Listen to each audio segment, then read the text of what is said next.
Hello and welcome. My name is Ashok Malik. I'm partner at the Asia Group and chair of its India practice. I'm joined here by two colleagues, Janusz Kowalski, I hope I pronounced it correctly, Member of Parliament from Poland, and Carlos Roa, contributing editor of the National Interest in the US, but currently here in Budapest at the Danube Institute. Let me begin with my first question, which is a general question for both of you to take, perhaps Janusz first and then Carlos. We are contemplating 2025 at a critical moment in the transatlantic relationship. There's a transition in Washington, D.C., which is perhaps already in place. There are multiple stress tests this relationship, the transatlantic relationship faces. One, of course, is a transition. The other is Russia and Russia's geopolitical interest and moves over the past few years.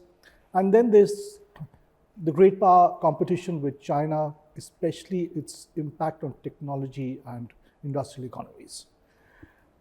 How does Europe respond to these multiple challenges? And is the view in Central and Eastern Europe, where we are, different from Brussels? So first, you, Janusz.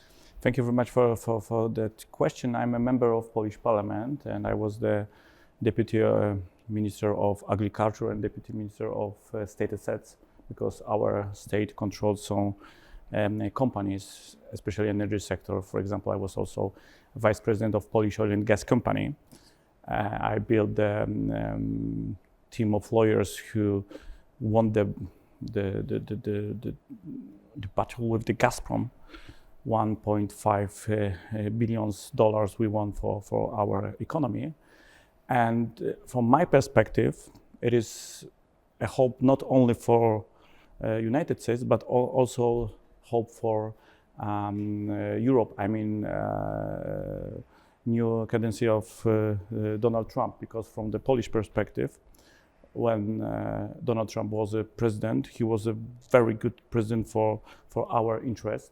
He treated Poland as a partner. For example, he believed in the regional project Free Seas Initiative, the cooperation between countries in Eastern Europe. And I believe that his candidacy will be very important also for our interests. I think that he resolved the problem with the war on Ukraine. And I think that I remember Donald Trump blocked the Nord Stream when he was the president. And I believe that he also will push, for example, Germany to increase, spend money in NATO. So I think that it will be a good time for Poland. Unfortunately, the last statement. Unfortunately, now the Poland is governed by liberals, and France, Germany, and also Poland are trying to build a coalition against Donald Trump. So it's not a good perspective to cooperate. But till the May, our president will be Andrzej Duda, who is a good friend of Donald Trump. So he could be a good partner to realize his policy when we are talking about Russia and Ukraine. Carlos, how do you see it? First of all, thank you for having me here. I think it's best to start with kind of a bit of the background as how I see it. The European strategy, mainly German, but broadly European strategy of the past few decades has been resting on three pillars. The Americans will provide security, which will free up a lot of resources for the welfare state, invest in business, and so on. The Russians will provide cheap energy and gas with the expectation and hope that they'll be eventually incorporated in some way into the European project or the Western project. And China will be an ample market for European goods, technology, and so on and so forth. That was the expectation. That was the double down bet Europe went into. It has not worked out so well because changing geopolitics. We're now in a situation where the Russian front is just inaccessible, especially as long as the current war goes. But even afterwards, if there's peace, that will not be fixed anytime soon. the Chinese market's still there, but now they have their own industry. It's more developed. You can't sell as easily. And quite frankly, the United States is saying, stop engaging the Chinese. We're now in required competition. You need to choose sides. The U.S. will still be there, but they're more or less quietly admitting that there's been some relative decline in military strength, and they need the Europeans to take a more defense burden. So there will be expectation for European countries to increase their defense spending to match Poland's or other states and to get with the program.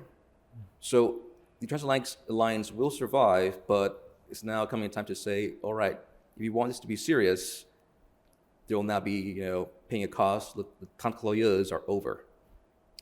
True, the Goldilocks trifecta, the Chinese market, American security, and Russian cheap energy, it had to go one day. It's got over. But I'll take you up on that one point about defense spending.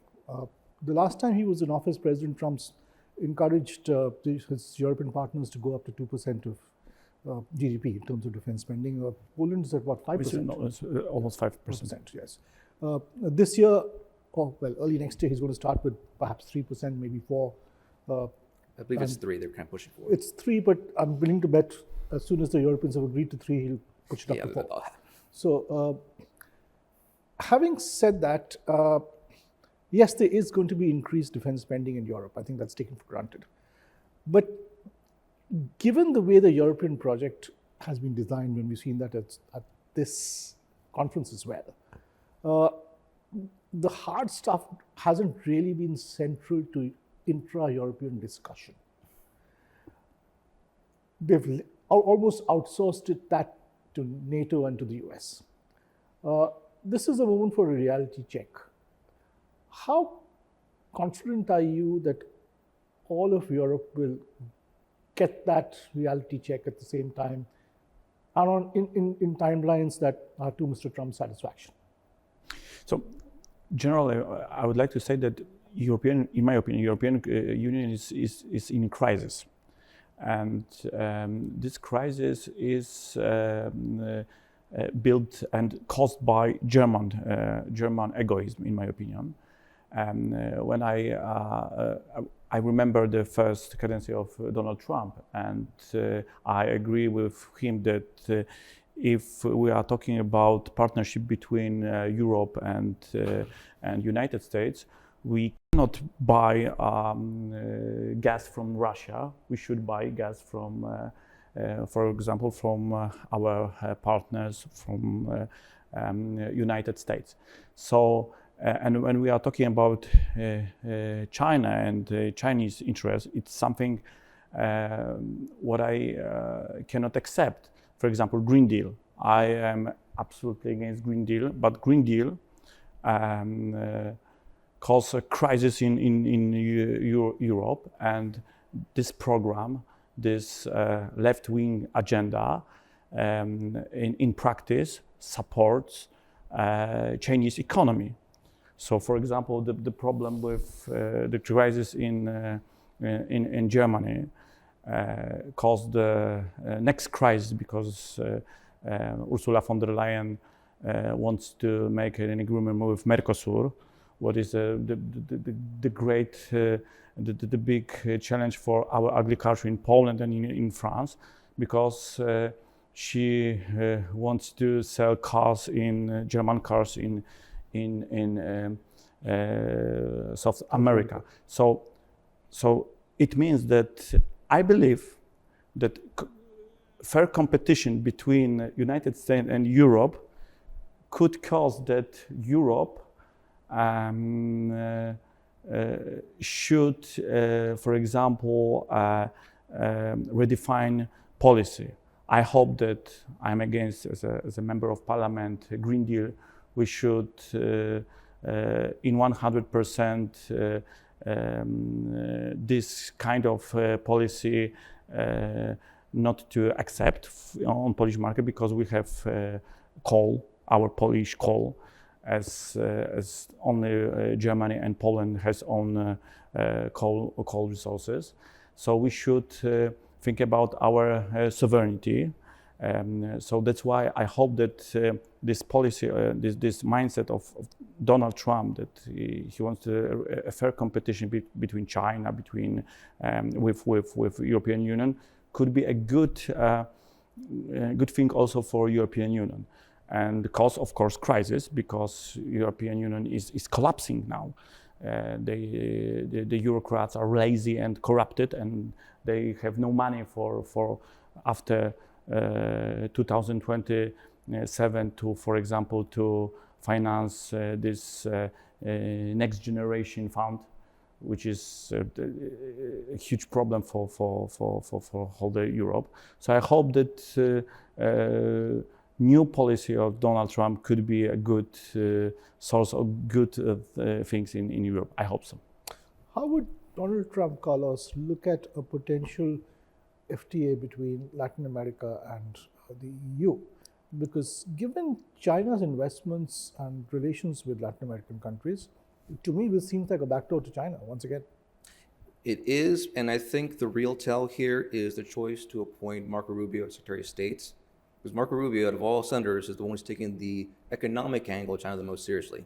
His office is the one that puts out reports saying, here's how the Chinese are more or less screwing us, to be part of my wording, on the trade and economics. The Europeans are in a precarious situation because, as your colleague here has illuminated, there's been an ideological component to the project, which is we can achieve this wonderful transition to green energy, et cetera, and remove all carbon, reduce carbon emissions and remove fossil fuels. We won't touch nuclear, we won't touch anything with requisite energy density to do it seriously.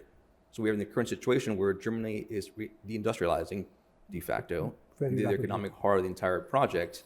At the same time, the entire union is being expected to pay up more, do more, and reindustrialize, at least militarily, the current environment. So it's a really tough environment of, well, you need to do more, but you have less. And the main overhang is either ideological or models of governing that are still entrenched and are not suited to the current environment. So tell me, does Europe not get the China challenge, or does it not want to get the China challenge? It's a bit of both, but I would say it does not want to because, again, it's the current setting of the economics. If you remove Chinese money, Chinese investment, et cetera, things become a whole lot less feasible and a whole lot uglier. We're in an environment where the Germans, for example, are told, you need to pay for the welfare state. You make up for the lost energy supplies from Russia. You need to remilitarize, reindustrialize. I keep on going. Now remove Chinese investment and everything from that. It becomes worse. So it really is, okay, if you want all this to be achieved, how? And this is the uncomfortable question being kicked around everywhere in Europe. Janusz, tell me, Europe is not without its core attributes and assets. It's an innovation power, it's a technology power, it's still an IP power. And various parts of Europe, including Poland, are manufacturing powers and have long manufacturing legacies. Why does Europe not have pan-European sort of continental champions? Not national champions, but continental champions. Poland. Europe, but Poland and Europe, because is there something in the European Union structure that has inhibited the creation of economic giants? I think that Europe forgot about roots, about values, about free market, about freedom. And bureaucrats are absolutely 100% corrupted because this system in Brussels, they pay everybody from all the nations in Europe pay lots of money for bureaucrats, and they realize policy which is absolutely negative for our nations. So, for example, I'm a Polish politic, and Poland is a member of European Union because we should realize Polish interest in European Union, not interest of bureaucrats in Poland. So that's why this crisis is a cause why our economy is not growing, and I hope that we cannot spend and we cannot create some programs which support other economies, like for example Chinese economy, especially when we are talking about Green Deal. And of course, Poland is in the crucial situation because 30 years ago we had a victory when we are talking about Soviet regime, and we are independent last almost 35 years. But unfortunately, because of the bureaucracy, because of the policy of bureaucrats, our freedom, our free market is not so good.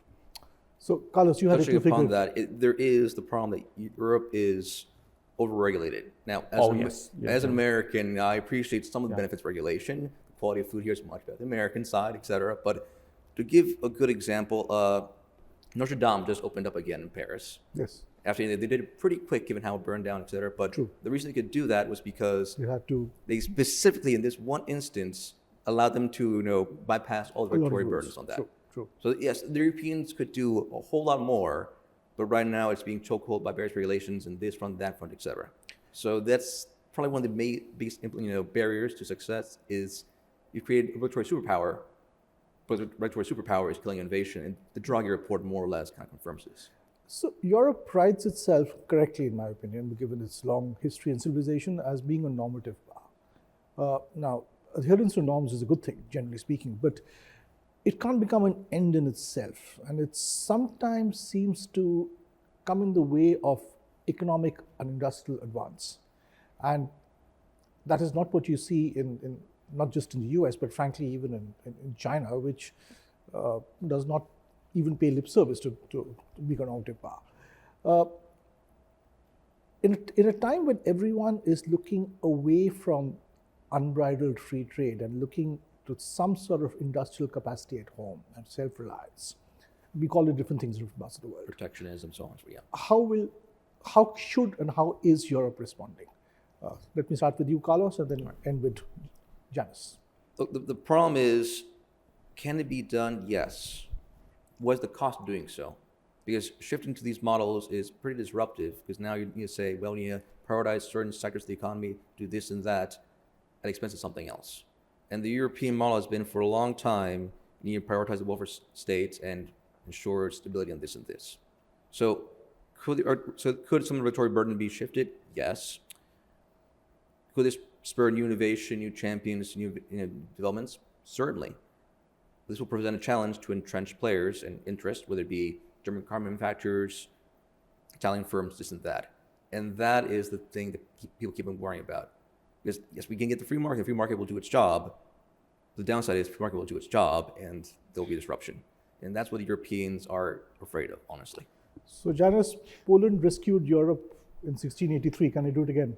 Hello. I believe that this term "America First" is a hope also for Europe. I hope that this model could also be realized in Europe, for example, Poland first. And I believe in free market. I believe in Polish champion and then European champion. And I believe in a partnership between Europe, Poland especially, of course, because I'm in Paul, and United States. And you're right about the bureaucracy, about these barriers. It is absolutely something what is not good in Europe. So I hope that Donald Trump will redefine the I can say the model of working of conservative parties, and it could be a good example also for parties in Poland and other